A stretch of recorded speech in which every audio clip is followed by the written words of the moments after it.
दोस्तों, जैसा कि आप लोगों को बताया था कल, महाराष्ट्र के बारे में मैं बता रहा था कि महाराष्ट्र में इन दिनों बहुत ज़्यादा बारिश हो रही है और महाराष्ट्रवासी बहुत ज़्यादा त्रस्त हैं, परेशान हैं। पता नहीं क्यों सारा मानसून महाराष्ट्र में ही पहुंच गया है, लेकिन मैं जहां पर हूं वहां पर भी ऐसा ही कुछ मौसम बन पड़ा है। आज शनिवार को दिन में धूप थी, अच्छा खासा मौसम था, लेकिन शाम को ये मौसम बिल्कुल रंगीन और खुशमिजाज हो गया है। बारिश हो रही है, देहरादून में भी झमा के बारिश हुई और नैनीताल में भी। पर्यटन करने के लिए मूड से बहुत सारे लोग पर्यटक के रूप में आज यहाँ पहुंचे हैं, नैनीताल में, भवाली में और देहरादून में, हर जगह।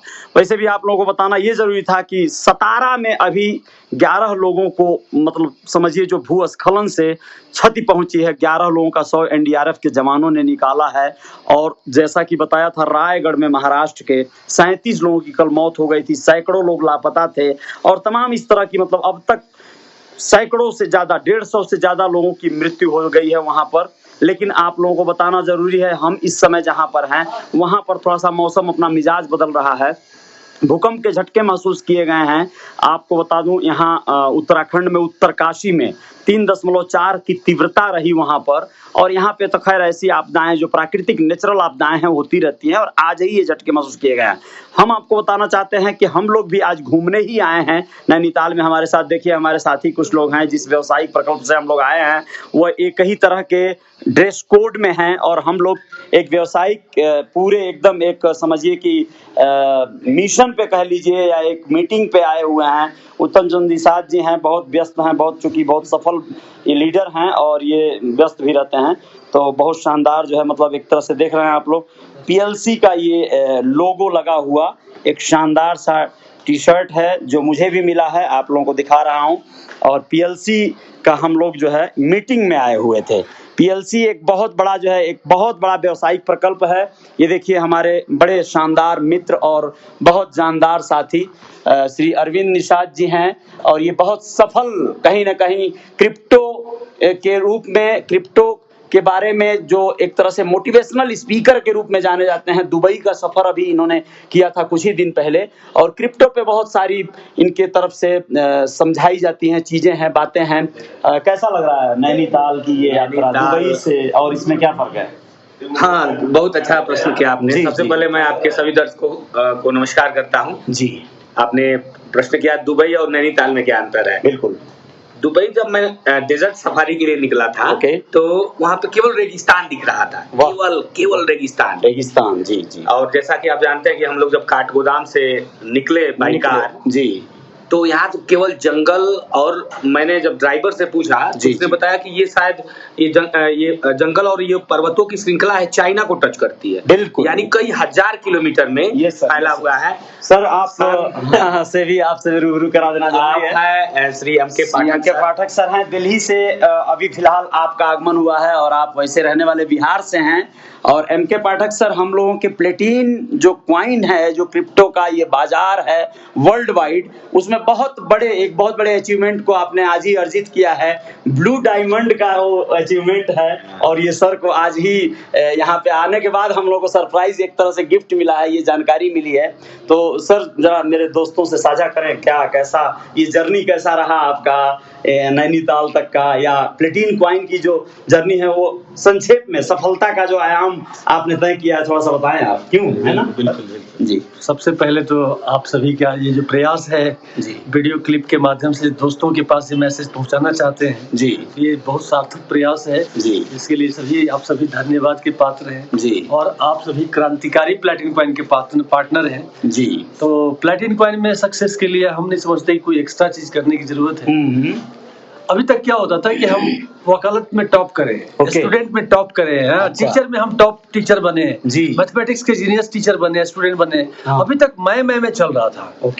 प्लेटिन कॉइन एक ऐसा प्लेटफॉर्म है, इसमें मैं के लिए कुछ नहीं करना है, क्या बात, लोगों के लिए करना है। आप लोगों को कामयाब बनाइए, आपकी कामयाबी ऊपर वाला करेंगे। बिल्कुल। और प्लेटिन कॉइन में तो हमने देखा है पीछे तकरीबन हम 1.5 साल हो गया मेरा इस सफर में जी। प्लेटिन कॉइन में पिछले लॉकडाउन में स्टार्ट किया था। Yes sir. जब हम वकालत में चली गई थी, खत्म हो गई थी लॉकडाउन की वजह से, लॉकडाउन में बिल्कुल कोरोना काल में, फिर टीचिंग प्रोफेशन, मेरा फिजिक्स मेरा सब्जेक्ट है, कोचिंग सेंटर वगैरह सब बंद हो गया, आज भी बंद है जी। तो कह सकते हैं देसी भाषा में, मैं भी बिहार से बिलोंग करता हूँ जी और दिल्ली में सेटल्ड हूँ जी। तो सारी चीजें खत्म हो गई थी तो उसमें जीरो से स्टार्ट किया, कोई रास्ता था नहीं जी। घर में बैठ करके बेरोजगारी के दौर से गुजर रहा था। इसी बीच में दानिश सर आए जिंदगी में और एक अपॉर्चुनिटी मिला प्लैटिन कॉइन का। जी। मेरे मेंटर हैं Danish Sharma sir. Yes sir. Mumbai से हैं वैसे वो, लेकिन मैं दिल्ली में रहता हूँ। एक व्हाट्सएप से जान पहचान हुई और एक अपॉर्चुनिटी मिली जूम मीटिंग देखने का। फिर चीजें समझ में आई कि जब लाखों लोग कामयाब हो सकता है तो मैं क्यों नहीं हो सकता। बिल्कुल सर। बस इतनी सी बातें आई और देखा कि इंडिया से भी लोग 100-150 लोग जूम पे आते हैं, इसका मतलब इतने लोग कामयाब हैं, काम कर रहे हैं, तो मैं भी शायद इसमें खप जाऊंगा। बिल्कुल। तो मैं सोचा कि चलो हम भी देख लेते हैं। आए थे खपने और एकदम छा गए। बहुत बड़ी बात है। ये सच्चाई है। मैं नहीं सोचा, मैं तो आया था कि सुबह से लेकर शाम तक लॉकडाउन में हम चाय पीते थे, टीवी देखते थे, जितना न्यूज के सब एडिटर को मालूम नहीं था कि शहर में गोरख में कितना पेशेंट है, पटना में कितना पेशेंट है, दिल्ली में कितना पेशेंट है, उससे ज्यादा डाटा हमारे पास होता था। क्या बात है। क्योंकि हम सुबह से लेकर शाम तक चाय बनवाते थे, पीते थे और कोरोना न्यूज देखते थे और अपने आप को उसी में एक्सपर्ट बनाते थे। वाह वाह। क्योंकि डाटा तो हमारा हैबिट है जी। लीगल प्रोफेशन में भी आप काम करते हैं तो डाटा में ही खेलते हैं। जी जी जी। तो वही तो हम अब प्लैटिन कॉइन जब मिला था मुझे यही लगा चलो कम से कम काम तो मुझे मिल रहा है, पैसा तो चलो बाद में आएगा नहीं आएगा, बिल्कुल सर, क्या होगा नहीं होगा मैं ज्यादा तक सोचा नहीं था। बिल्कुल। कम से कम एटलीस्ट एक काम मिल रहा है, सार्थक काम मिल रहा है, सुबह से लेकर शाम तक हम बिजी हो जाएंगे। और एक बिजी होने के लिए हम इसमें आए थे और देखते देखते ये कैसे कारोबार इतना बड़ा हो गया। आज 4000 लोगों का टीम है, बहुत बड़ी, गोरखपुर, लखनऊ, हम सोचते हैं देश का लीजिए हिंदुस्तान। बहुत बहुत बधाई सर, बहुत बहुत बधाई। देखा दोस्तों, आप लोगों ने सुना, हमारे एम के पाठक सर थे, दिल्ली से आए हैं नैनीताल और बहुत सारे देश के अलग अलग हिस्सों से लोग आए हैं। सबसे मिलवाऊंगा आप लोगों को, कल सबसे रूबरू करवाऊंगा, सबको इंट्रोड्यूस करवाऊंगा।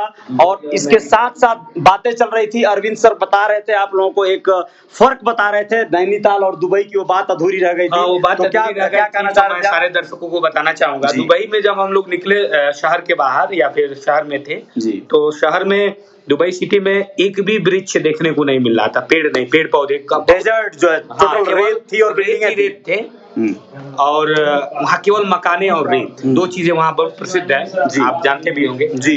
लेकिन जब हम लोग नैनीताल में प्रवेश किए यहाँ पे जी, और जब स्टेशन से बाई कार हम लोग निकले जी, तो केवल और केवल पर्वतों की श्रृंखला और हरी भरे वादियों से बिल्कुल घिरा हुआ और बेहद मतलब कहूँगा प्रकृति ने गजब का रूप दिया है नैनीताल को। जी। और यहाँ की पहाड़ियाँ इतनी खूबसूरत हैं, मैं अपील करूंगा आपको जब भी मौका मिले जरूर नैनीताल आए।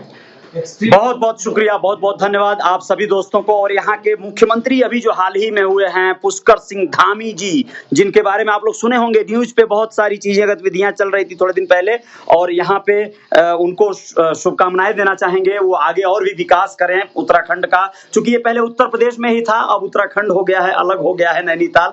लेकिन दोस्तों आप लोग यहाँ जरूर घूमने आइए, बहुत शानदार सा जो है क्षेत्र है, बहुत शानदार सी वादियां हैं, पहाड़ों के बीच बसा एक शहर है खूबसूरत सा। मेरे बहुत सारे साथी दोस्त मित्र हैं और सभी लोगों से मिलवाऊंगा आप लोगों को। लेकिन बस ये समझिए कि आप लोग ऐसे प्रकल्पों में शामिल होना चाहते हैं या ऐसे प्रकल्पों का हिस्सा बनना चाहते हैं तो आप लोगों को ऐसे मुहिम से जुड़ना पड़ेगा। ऐसे जीवन में अगर कुछ उपलब्धियां या कोई भी चीजें अर्जित करनी है तो ऐसे दौर से गुजरना पड़ेगा जहां पर सफलताएं आपका बाहें फैलाएं इंतजार करती हैं, उसको अपनाना पड़ेगा। संभावनाएं जब भी दिखाई देती हैं जीवन में तो उसे छोड़ना नहीं चाहिए। और ऐसे जीवन को जीने के लिए इससे बढ़िया अवसर और क्या मिलेगा। यह जीवन है, इसको जितना खुशगवार आप करना चाहते हैं या कर सकते हैं उतना कर लीजिए। समय अपने गति से बीतता जा रहा है, अगर आपने समय का सदुपयोग सही समय पर नहीं किया तो फिर जय जयकार नहीं होगी। लेकिन हमारी जय जयकार जारी रहेगी। रियल रिपोर्टर न्यूज के मेरे इस पेज पे आप लोग बने रहिएगा, मेरे चैनल को भी सब्सक्राइब कर लीजिएगा। ऐसे ही तमाम खबरों के साथ हाजिर होंगे आपके बीच। बहुत बहुत धन्यवाद, बहुत बहुत शुक्रिया। जय हिंद, जय भारत, जय जयकार जारी रहेगी।